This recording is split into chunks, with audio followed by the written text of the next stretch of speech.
Welcome. I'd like to welcome you to, this is the first real event in our Veterans Month of Honor and Remembrance, part of our Veterans Speaker Series. We're going to have another number of speakers, and we hope to continue this tradition on into the future. Anyone who's been here a while knows that Veterans Month is very important to us and to the campus. The History Department does a great deal of coordination. In this case, we'd like to thank the BARC, the founder of the feast, the Veterans Academic Resource Center. If you're not aware of it, tell your veterans friends that there's lots of help for them available at the BARC, which is right across the street. We also have a lot of partners, and you'll see it on all of our posters. This is a collaborative effort at the University of Central Florida to spend a month thinking and honoring veterans. Well, our guest today is a veteran. That was clever on our part, wasn't it? And he's a veteran who now works for veterans, which many veterans do after they've served. Our speaker is Dr. Bryce Carpenter, and he has had a crazy career. Let's talk about first the Army thing. Now, there's a perfectly good airplane. It takes off and it lands correctly. Correct? Planes do that. But some people decide to get off early. And he decided to get off and jump out of a perfectly good airplane and be airborne for 74 jumps. Really? But despite that, he managed to get a PhD from the University of Wisconsin. And he went on to be an academic, an assistant dean, and had an outstanding academic career. But obviously, he felt the call to serve again.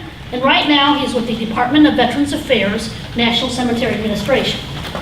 Now, we know Dr. Carpenter very well because he is working with us on the Veterans Legacy Program, which, if you haven't heard about it, is going to be officially launched next week, and is quite an effort to use the national cemeteries as a way of teaching history, teaching both about broad American history and the history of American veterans, and also particular people who made a difference in our country's history.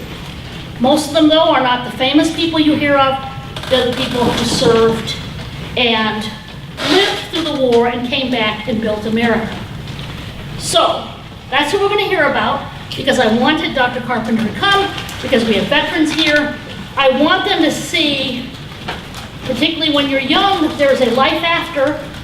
You can use what you learn in the military to make a successful career, but you can also keep remembering veterans and go on and serve them later.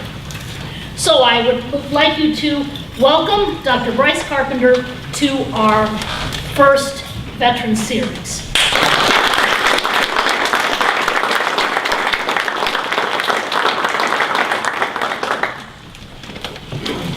Thanks for that introduction, Dr. Gannon. No podium, this feels like sort of a TED Talk, and so we'll see how this goes. I have to say, first of all, I'm actually a little nervous, even though I've spent really my entire adult career getting on my hind legs and telling young people what they're supposed to think and write. I've never had to do this to get up and talk about myself. So for me, this is quite a change, and it's something personal. And so thank you for coming here and taking this little journey with me, and I hope it's some interest, if not some cause of question. And I hope at the end of this there's some time for any questions that any of you may have, not just about me and my success story life, but just about national service. And it doesn't necessarily mean uniform service. It means serving your town, serving your community, serving the person next to you, whether they know you're doing it or not. And that is the point.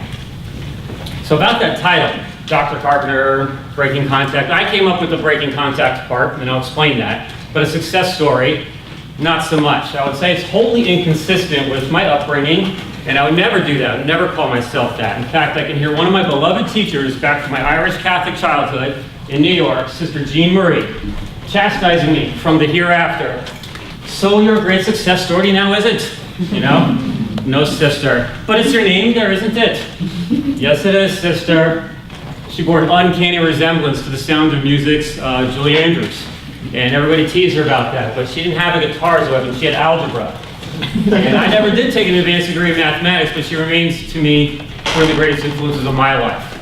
But even though I went to humanities and I didn't do math, I tell you, maybe accounting would be not a bad side dish. Just a little business advice for those of you. Anyway, What she taught me remains an enduring lesson, and I relearn it every day. Life is about serving others. It's not about creating any definition of success. It really is not a label I've ever used in myself, and the only label I'm here to talk about today is veteran. I do work for VA, that is the U.S. Department of Veterans Affairs, and if you ever hear anyone call it the Veterans Administration, please correct them. That went out in 1973. But veteran is really kind of a new label to me, even though I've been a veteran for longer than I know how to do math for. It's only a label that my family has used when talking about me. It's never something I've worn on my sleeve. It's never a badge I wore. Not until I joined VA, because that's what we do. You don't need to be a veteran to work for VA. But I guess across the department, around the 360,000 employees at VA, probably about a third are veterans. In my little agency within VA, the National Cemetery Administration, about 70 to 75% of us are veterans. That is uncommon. It's really not a requirement, but it just kind of points out how veterans are drawn to this, and I hope I'll get to why some of that is. So, yes, I am a veteran. That's me. I joined the Army halfway through my undergraduate school, which is a little odd. Some people do it right out of high school, or they do it right after college. I did it right in the middle. And I didn't do it because I needed a trade. I didn't do it because I needed a way to go to college. I was already in college. I did it because I wanted to serve. And once I made the decision as a college student that I was going to go to graduate school and prolong my Ericksonian moratorium as long as possible, I decided I need to do this while I could. And so I did. I went off and I raised the right hand, and then I dressed like a salad for several years thereafter. Okay? I guess it's not in the new lingo, the salad suit. Okay, congratulations, it's a museum exhibit. There you go. The seed for service was planted in me long before that, and I have to talk a little bit about the school I came from. My middle school and high school years were spent in an all-boys Catholic military school. I know, that sounds pretty scary. Or like a movie, right? They should have made a movie of it. I went to LaSalle Military Academy, and I'm really proud to have done so. We wore uniforms, the same ones as West Point, actually. And we learned that we had to order ours before they got theirs, otherwise we wouldn't get ours till Christmas, right? Because they came from the same supplier. But unlike other military academies, even though we lived the Corps of Cadets lifestyle, and we went to class, I mean, I loved it, it was great. But we never trained with weapons. I'm really proud to say that all the years I went to LaSalle, we were ranked by the Department of the Army as the #1 military academy in the country, but none of us knew how to fire an M16. That's not what it was about. It wasn't about making soldiers, it was about making people who serve. The vision of the De La Salle Christian Brothers, who founded the school in the 1880s, was to teach humility through social justice education, through volunteerism, and we did quite a lot of that off campus, out in our communities and in New York City. But also to temper that adolescent egocentrism through the experience of working towards the success of the unit, something bigger than yourself. And that was the lesson of the lifestyle of the Corps Cadets. The curricular wisdom of the Christian Brothers only became evident to me when I became a professor myself. I don't know, at the time I thought, it's great photo ops, good yearbook photo in full dress uniform, right?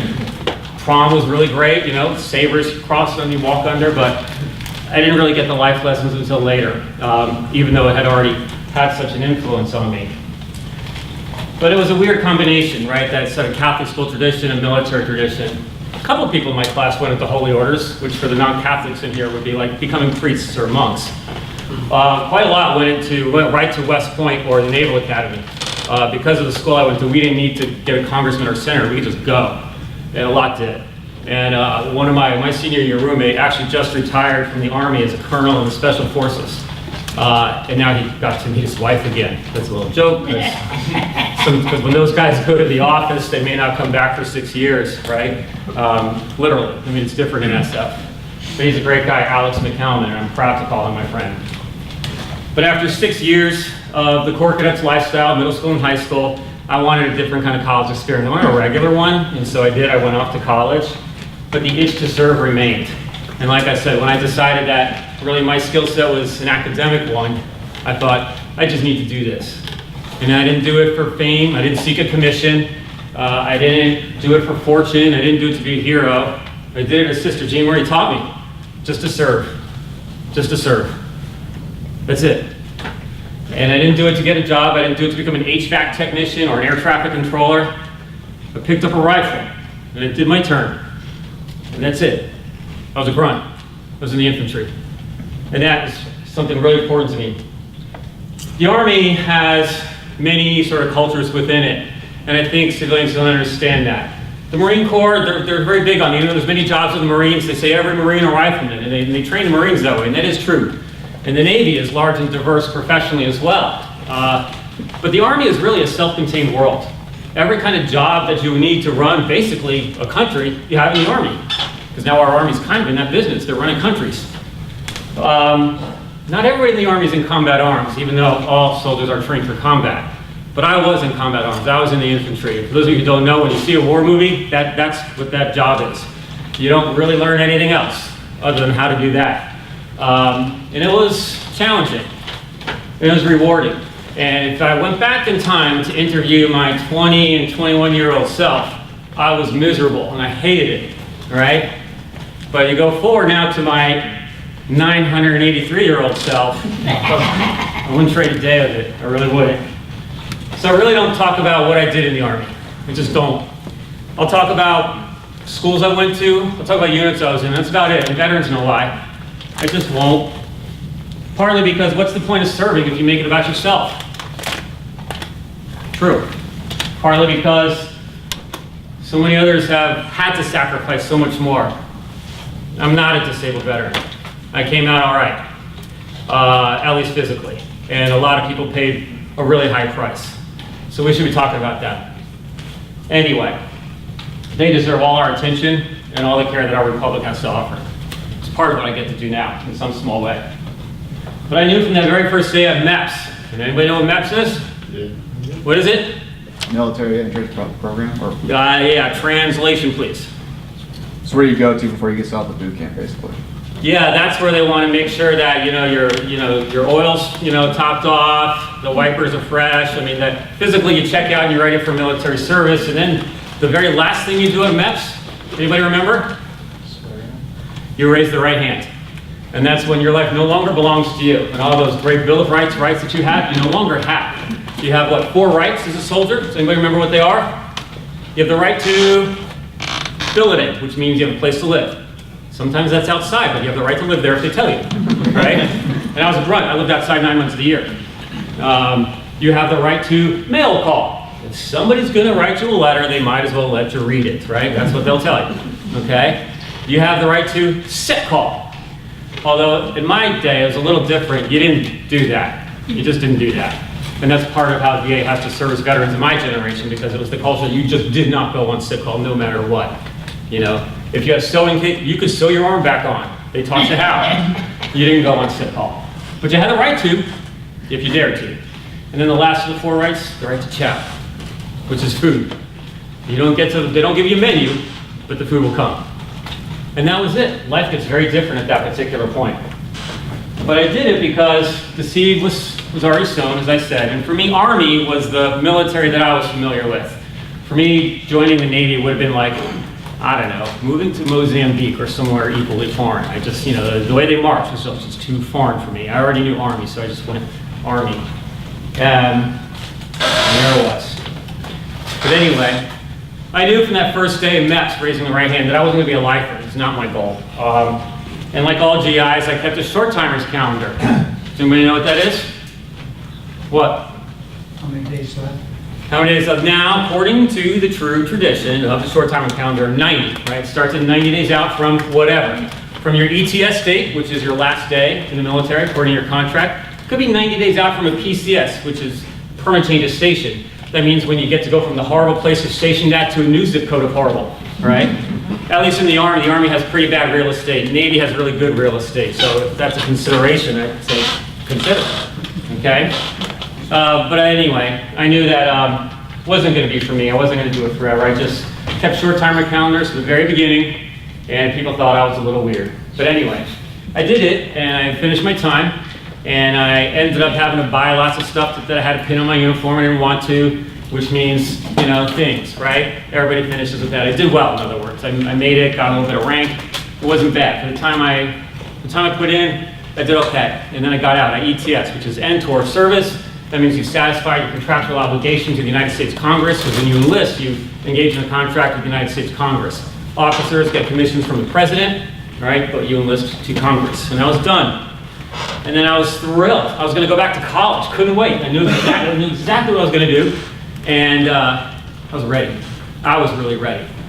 But then I thought about it. I was completely unprepared. Maybe if I did join and learn to be an HVAC technician, I'd have known what to do. Or if I did join to become an MP, a military policeman, I would know what to do. But I was just a grunt. And you look on, back in my day, you had to look at classified ads on the last page of the daily clay tablets that came around. But nobody hires grunts, nobody hires infantrymen. So I didn't know what to do except go to college. And I remember, it just all of a sudden became a big question mark. Breaking contact. Breaking contact is an infantry term, although I think we lease it out to other parts of the Army. It's what you do when your unit or yourself is unexpectedly engaged and you need to maneuver to a place where you won't be. That's a euphemism. What does that really mean? Bug out. Bug out, right? It means you're getting unwanted attention from people who don't want you there, right? So you break contact and you have to go away to somewhere safe to protect everyone else in your unit. So I heard from old-timers in the Army like that, reentry to civilian world would be a lot harder than I could possibly imagine. They were wrong, I thought. What did they know about me or my original plans? That was different, right? Like any 24-year-old, I had all the answers I already needed, and it didn't need any of theirs. I couldn't wait to get back to college. But maybe there was something to what they were talking about. Smart as I thought I was, the Army really was all that I knew. As much as I'd seen in the world, the Army was my world. So the day before I was set to clear, to get that last stamp on my clearing papers, to get out, become a civilian again, get my honorable discharge, pick up my all-important DD Form 214. I couldn't help hearing what the old sergeant major and first sergeant was saying. So I went to the Reenlistment NCO. And that is the recruiting sergeant for people who are already in. It's like selling a car to someone who's already bought their first car. It's a totally different pitch, right? And that's what they're for. And so there I was at Fort Lewis, which is in western Washington. Beautiful post, except when you have to live outside, okay? Then it's wet. But I went to the re-up NCO, and I asked him about the Guard, the Army National Guard. I thought to me this was a way to sort of stay in the world. It was something I could do to hold on to the only thing I knew. Anyway, so there I was, I did it. And I raised the right hand again, and I enlisted again, and engaged in signing a new contract to stay in the Army National Guard. Now I thought I can go bravely into this world with my new security blanket, the Guard. But the Guard wasn't the Army. Not my unit anyway. Just a lot of cops or people trying to become cops, and they were all wearing their weekend costume and enjoying it too much, treating CIBs as if it was the last merit badge to earn. CIB is a combat infantryman's badge. It is the proudest thing an infantryman can earn, even more than a Medal of Honor. Because nobody wants a Medal of Honor, I'll tell you that right now. That means it's a really bad day in the office. And you were really lucky to get out of it. This CIB is a historic and special distinction for an infantryman. And to them, they just wanted to collect them all. They just want to be able to go to clothing sales and just buy everything that they could possibly sew on. They didn't get it. And I didn't feel safe with them. Now, I'm only talking about the Army Guard of the era that I was in it. To date, the Army National Guard and the Army Reserve component have done more than I think many Americans have realized. I used to live in rural America. As Dr. Gannon mentioned, I lived in Montana for a long time. I have seen communities broken. I have seen ranches and farms go under because these reservists and guardmen are doing 5, 6 tours over in places most high school kids can't spell. And even though they're getting paid, it's not enough to make the mortgage at home or to make the payroll for the farmhands. And families are losing businesses because of that sacrifice. It's all right, we're in VA now, we got their back. But it took a while for the country to figure that out. So the Guard is different now than when I was in. When I was in, it was really just the Cub Scouts. And the thought of having to answer my pager, because that's what we had back then, in the middle of the night, to know that the balloon went up somewhere, terrified me. Terrified me. My last unit in the Army was a pretty high-speed unit, high-speed, low drag, and we were the kind of unit that we could be anywhere in the world ready to thump in 24 hours or less. I don't mean just show up and hang around at the duty-free shop and wait for orders. I mean ready to thump. So to go from a unit with that state of readiness to the Guard was a big adjustment, and it seemed more foreign to me. So it wasn't my Army. I used to say things to other people in my unit like, scroll to the road. And they'd look at me funny. I'd say, fire for effect. And they would get out a cigarette lighter. They had no idea what real soldiering was about. I might as well have been speaking Greek, but I wasn't. What I was doing on my non-Guard time was studying Greek and Latin. The more disappointing the Guard became, the more I immersed myself in my new world, my reentry to college. And it helped, really, because little else did at that time. Going back to college when you're 3 to 4 years older than everyone else, it's difficult. I mean, I made friends, you know, but like not the kind of friends you make in the Army. And that's something else that I think veterans don't talk about too much. You know, when you're in the service, you see someone else dressed like a salad, you trust them with your life, even if you met them 2 seconds ago. You can do that. And to go from that world back into the civilian world where it's the opposite, where you have to watch your back all the time, it's a hard mental adjustment. So yeah, you know, I got back into the social scene in college, but it's a little different. A little older than everybody else, and at that point in life, 3 to 4 years matters, right? Well, at my age, I mean, it doesn't matter. I mean, it's fine. But back then, it's a big deal. So there it was. Social acceptance in college didn't really work. I mean, you know, I had study partners, did the academic thing, but everybody thought I was a little weird. So I was a little older, and I was a little too intense. I was a little too intense. And the Army did that. The Army made me that driven, and I have absolutely no regrets. I wasn't a total weirdo in college, I just want to point out. I had a band.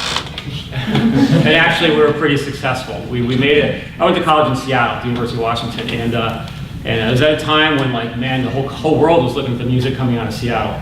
And yeah, we did open up for a lot of these sort of, you know, bands that I'm not going to name, that would be gratuitous, but it was a great and fun time. But we made a decision to, like, stop trying to sell our music and get signed, although our music was so important. Right? We totally sold out, and we just learned the entire Led Zeppelin catalog and became a Led Zeppelin cover band, and we actually played out 4 or 5 times a week. And finished college with a lot of money in the bank and 0 debt between my GI Bill and my band. Bought myself a Jeep Wrangler for a graduation present with cash. And so, highly recommend cover band as a way of financing. But I did that again because I was driven, right? So we were a band with 1 guitar player, it was me, and I had to learn Jimmy Page parts, and he's in the studio doing like 4 or 5 guitar parts, and I had to figure out arrangements to sort of make this sound like something people would recognize. I was in the classroom, right? Majoring in history and classics, because for me history wasn't enough. I can't speak to the rest of the Army, but in the infantry, 99% is considered a failure rate. It's not acceptable, right? For reasons you can determine on your own. So, you either take the objective or you don't. You bound out of the ORP for one reason, to move on to the kill zone and neutralize the objective, or it neutralizes you. And I know that sounds like very war movie sort of terminology. We talk like that all the time in the infantry, even if it means like, should we wait for the red light to cross the street? Yes, now time to bound out, SP this alpha alpha, move forward, phase line blue, access SP forward to Roger Bravo, Zulu, done. Translation, we crossed the street, okay?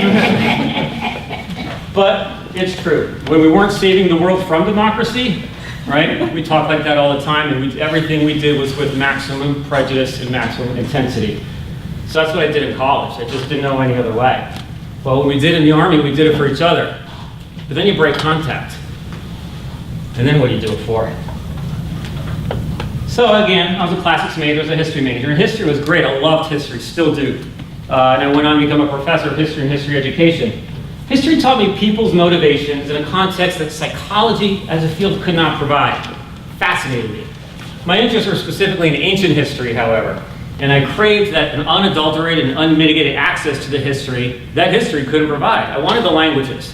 And so for me, part and parcel of doing history was the philology, and that is studying languages and literature of another culture.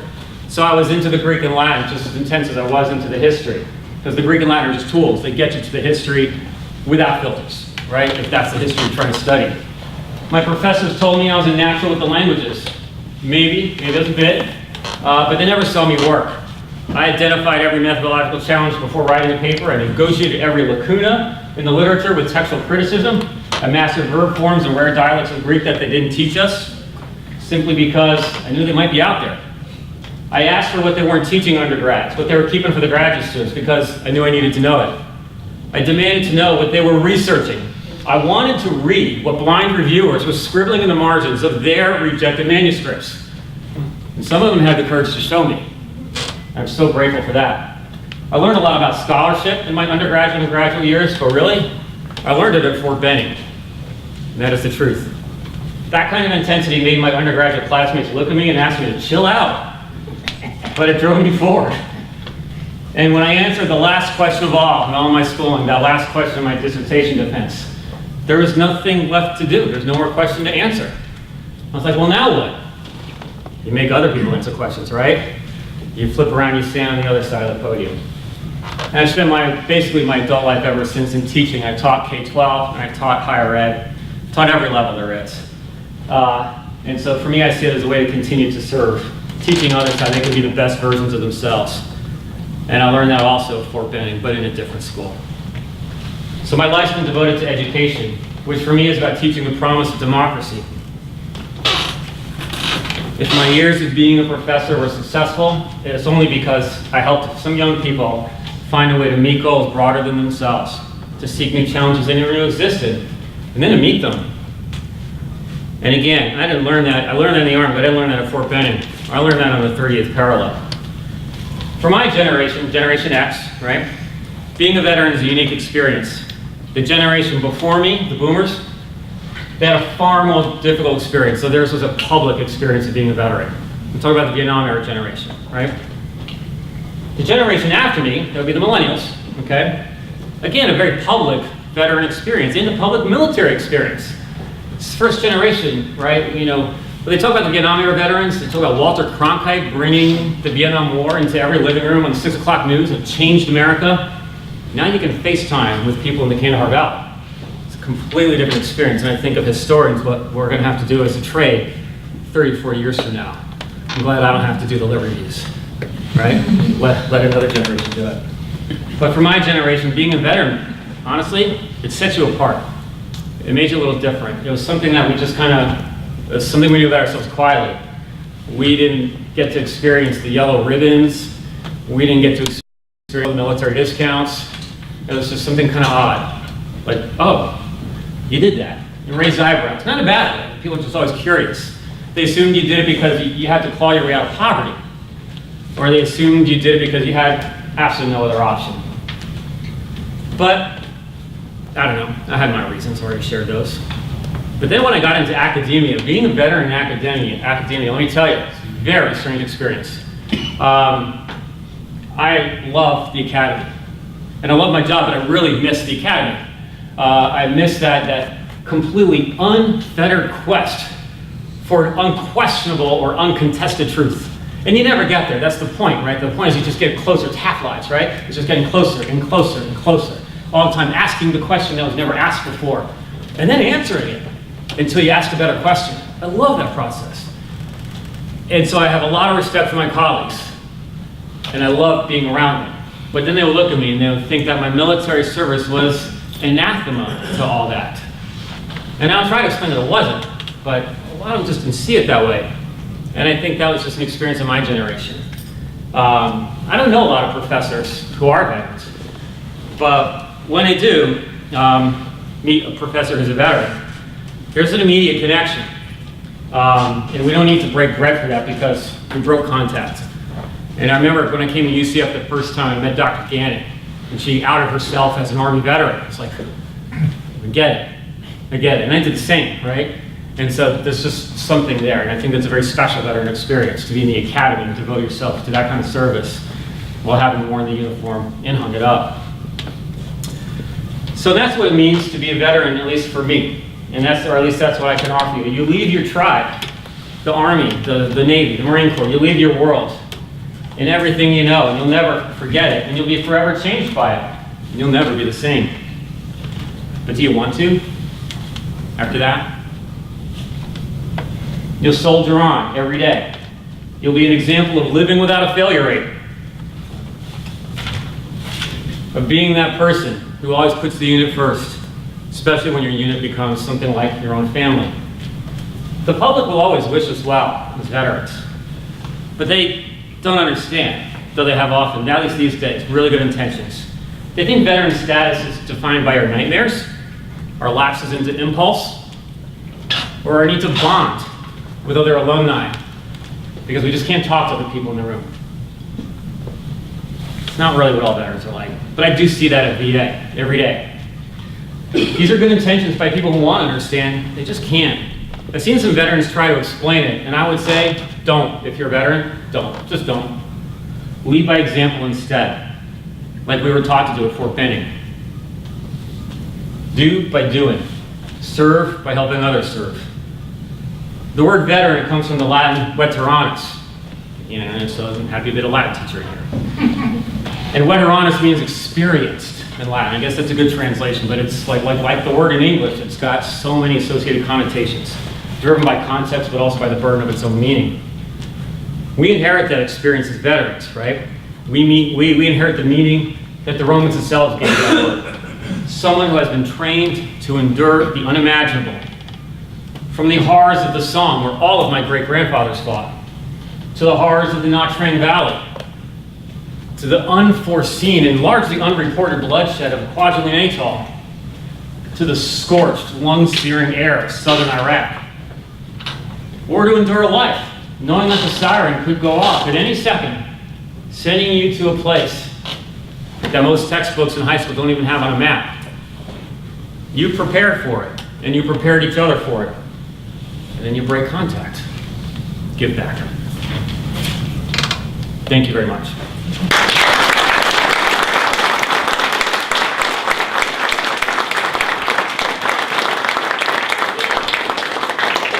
I think we should have some questions, don't you?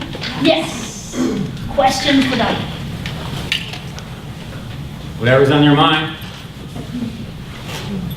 Yes, sir. What was the hardest thing for you to do transferring back into the civilian world? As they would say in the Army, I don't know if this translates to Marine Corps, but to shoot my azimuth, that is to find my direction. And when I realized I couldn't go back to being my pre-Army self, and that took a lot. And I think that took just a lot of self-awareness that I think a lot of 20-somethings really don't have to reckon with yet, because life's just still kind of so fun. There's so many diversions out there. I really just kind of had to cut away the white noise in my life. I mean, it was tough. I mean, like I said, I was a grunt, and so I operated in small units all the time, in squads, the light infantry model. And I knew that 10 people were always with me who had my back. And then when we're in garrison, that means like we all know like whose kids have parent-teacher conferences that day, who needs to go to the dentist, whose car needs a new tire. We knew each other and supported each other in and out of the area of operation, as we call it, all the time. And to leave that and realize that you just can't trust people the way you can trust like that. People are good, people are nice, people want to be kind, but then also civilians just want recognition. In the Army, you just don't. You just want to accomplish the objective. You just want to accomplish the mission. You don't want to sign your work, and you don't want to sign other people's work. You just want to do the job. And so those two things, right? The lack of trust, or knowing how to trust, I guess is a fair way to put it, and then just how to deal with other people's, let's just say, spectrum of humility. And at first I was very frustrated that I couldn't find what I had in the service, in the civilian world. And really, once I had to learn something about myself, to just say, well, you know, I mean, I said I'll talk about schools I went to. I went to sniper school, right, which is kind of a weird thing for an infantryman because you learn to operate with one other person or by yourself. But I kind of fell back on that and I realized that, well, it's time. It's time for one shot, right, to go into that mode and just like do my own thing and shoot my ass. And I just immersed myself into school. Once, I think I was fortunate enough that I found what I was good at in college, like fairly early on. And then when I did, I was just like, let's do this. Because 99% is a failure rate. And that's how I treated every single class. Like it was a job, like it was an objective. And then I did. I got into the grad school of my choice, fully funded, fully supported. And then there, even still, focused, full on, 100%, meet every objective. Whatever everyone else is doing, don't even worry about it. Run your own race, meet your own objective. And then things were going pretty well for me too. I was earning other things and getting opportunities that my classmates weren't. So in order to get to that point, it was a pretty dark place at first, I'm not gonna lie. But then when I found how to take what I lost and then turn it into a strength that other people didn't have. And then things really started to click. Yes, ma'am. What's the most valuable lesson that you've learned, or like the best piece of advice that you have? That's a really good question. Like, I assume from the military, Or right? from throughout all your work? Oh, my work. Wow, that's a tough question. Make it harder, sorry. Well, now I work for the government, so I would say I like to make copies of everything. You know?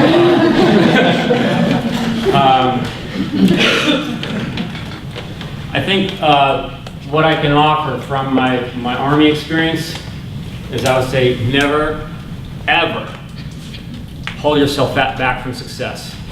I went to another school, which I'm not going to name, but where they always said, you can do more. You can always do more. And that is true. That is so true. When you've been awake for 5 days and you've covered over 80 miles on your own feet in those 5 days, and you've only had 2 meals in those 5 days, and you're carrying 60 pounds on your back until your buddy falls down and has to get medevac, then you carry his 60 pounds on your back too. And you still go on up and down the mountains in northern Georgia. You can always do more. You can always do more. When you stop, it's a choice. When you settle, it's a choice. You can always do more. That's what I took away from the Army. You're welcome. It's intense, isn't it? Yeah. Dr. Lyons? I'm wondering, what was the motivation for leaving academia? Not that, any of us that are here begrudging Thinking about it. that. Right, exactly. And the decision to move to the VA and to the NCA specifically. Thanks for that question. Bart primed me, Dr. Gann primed me with that question, I should say. But as much as I talked about myself, I just talked about my roots instead of what I really do. But I do work for VA now, and it was a hard decision for me. I love working in education, higher ed as well as K-12.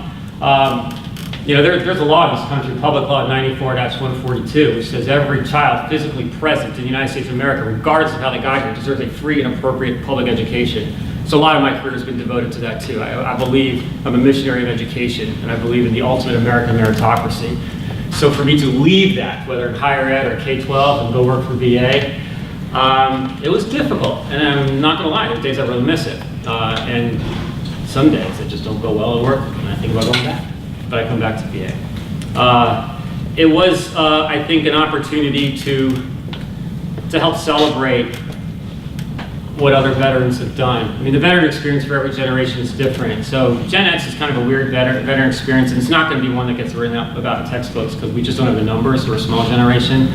But you think of like the generation of my grandparents, the so-called greatest generation, and they would never call themselves out. Let me just tell you right now, the generation that fought in World War II.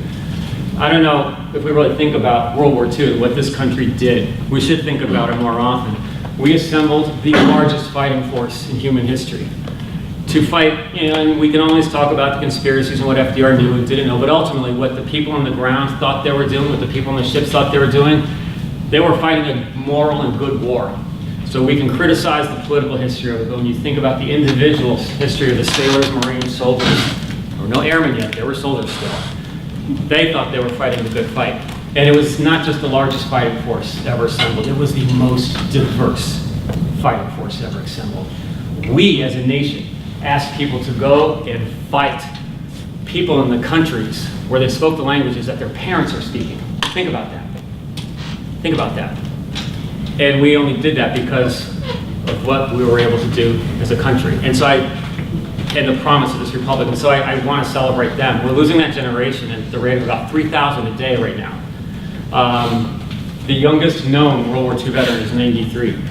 World War I veterans are all gone. And I know some of you here on this campus, right, have done very amazing and admirable work to tell their stories. One of my lines when I go and present this program to places, I always say that generals and admirals have their myriad biographers, and they deserve them because these are great Americans who made astoundingly difficult decisions in trying times, and they affected American, if not world history as a result of their leadership. But we don't really have the stories of the people who just got drafted or volunteered before they could get drafted. And so I would just like to see that example presented out to as many classrooms at any level across this country as possible. And some people, again, like the kind of people that I worked with, some old colleagues of mine, they're suspicious. They think, is this a recruiting effort? And I say, no, I don't work for the Department of Defense. I work for the Department of Veterans Affairs. That's it.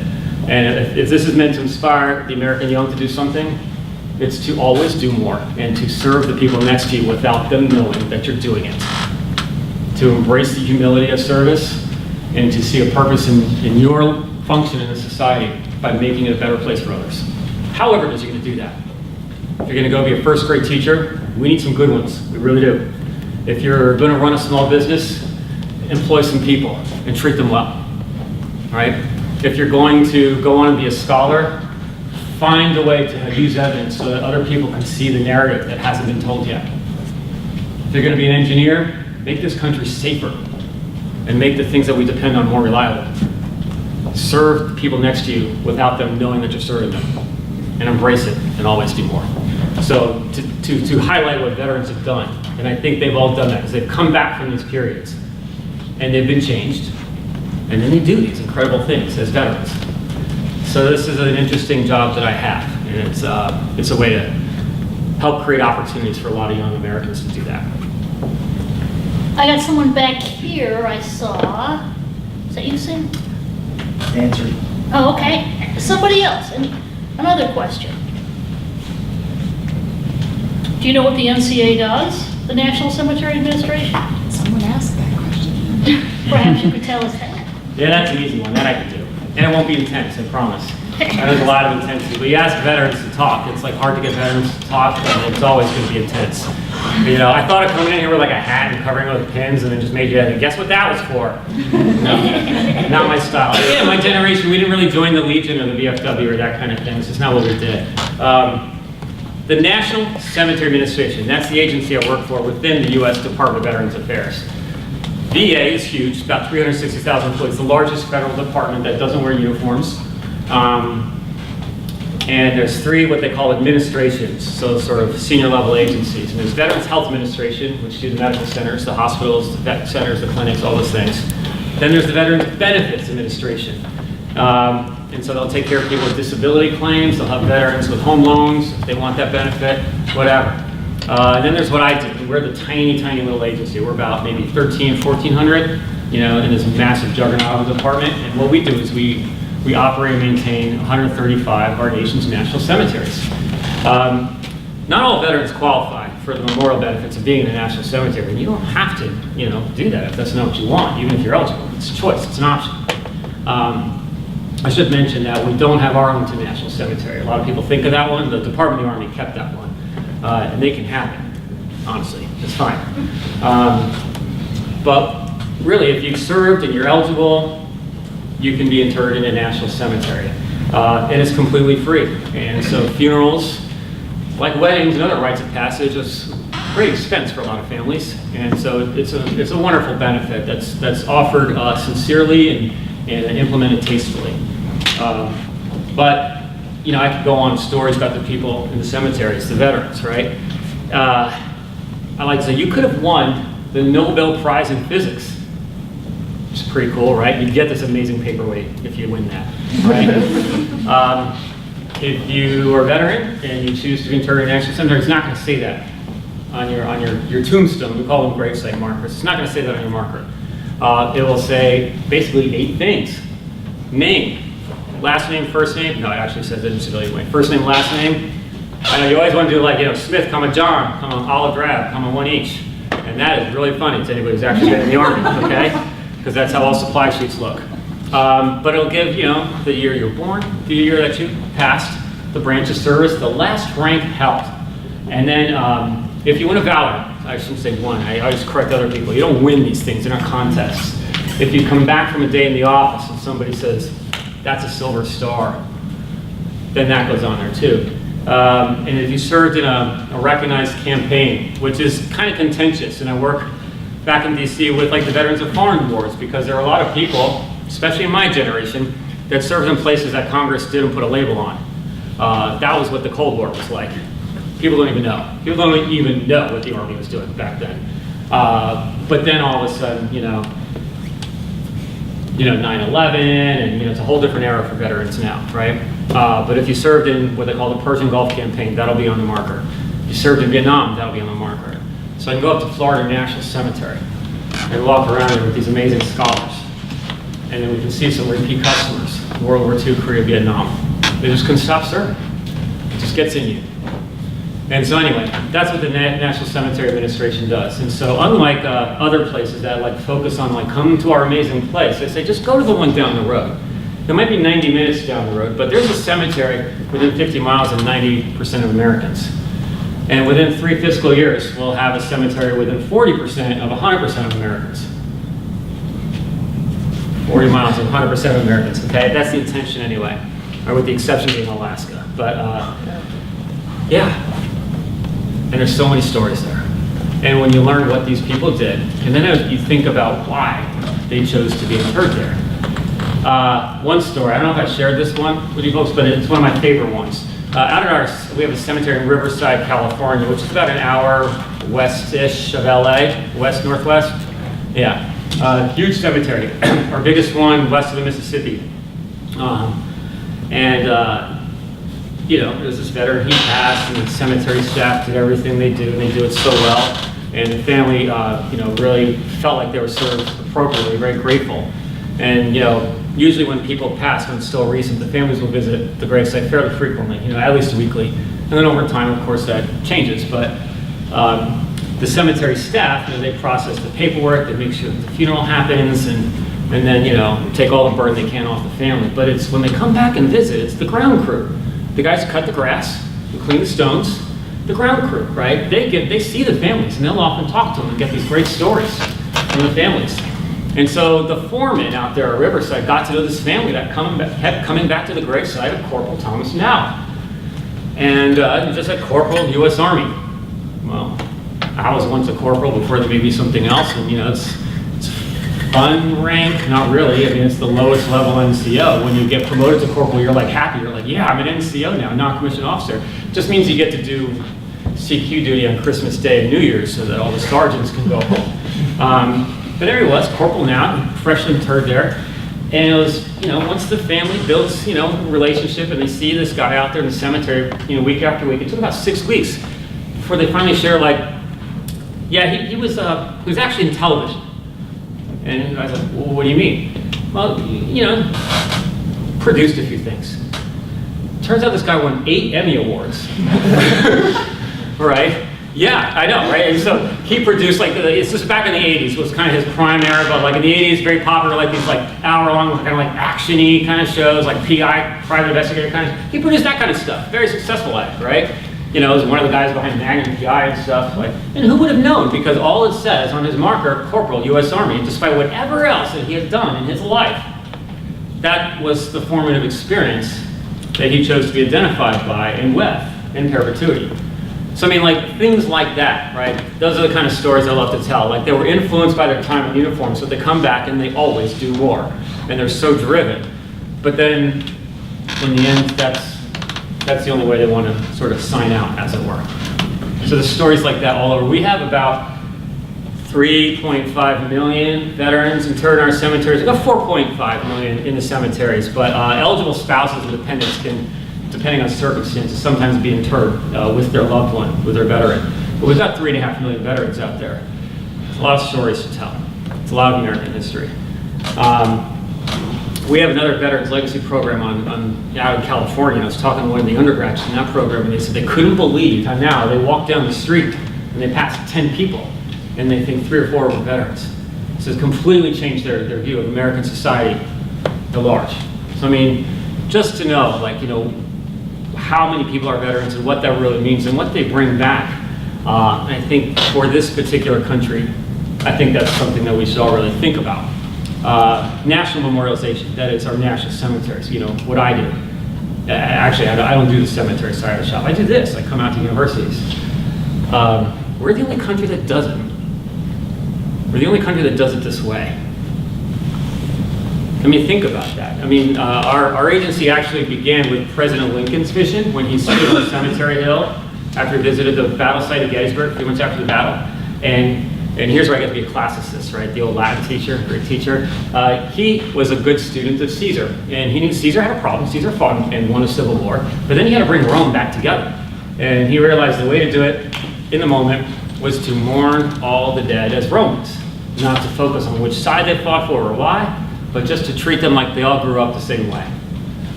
And that was really a brilliant decision. It's called, it's more Latin, the clementia Caesaris, the clemency of Caesar. And to forgive and to mourn together like that brought the Roman Republic back together.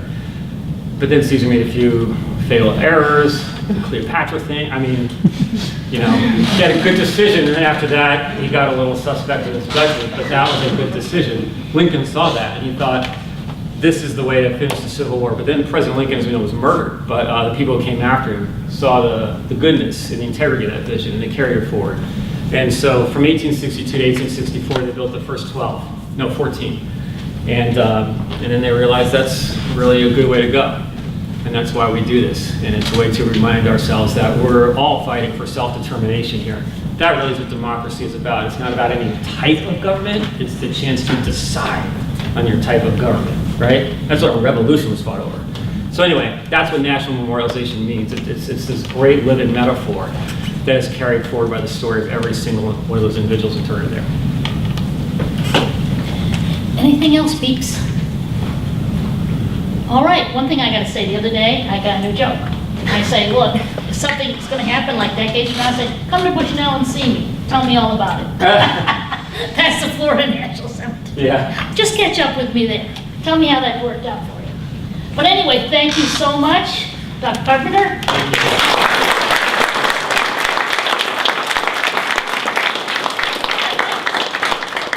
Our hosts would like to say something about the career.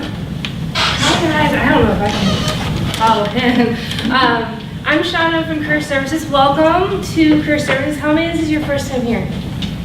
Well, welcome. And for those who this is not, welcome back. We're happy to have you here. So just a really quick thing about our office. We're essentially here to help you with that life after graduation.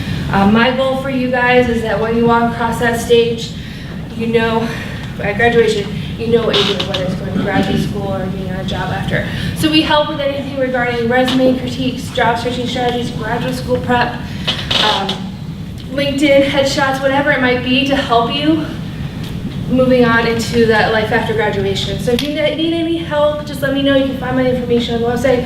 I'll have business cards here afterwards. But I appreciate you guys coming, and hopefully I'll see you all soon.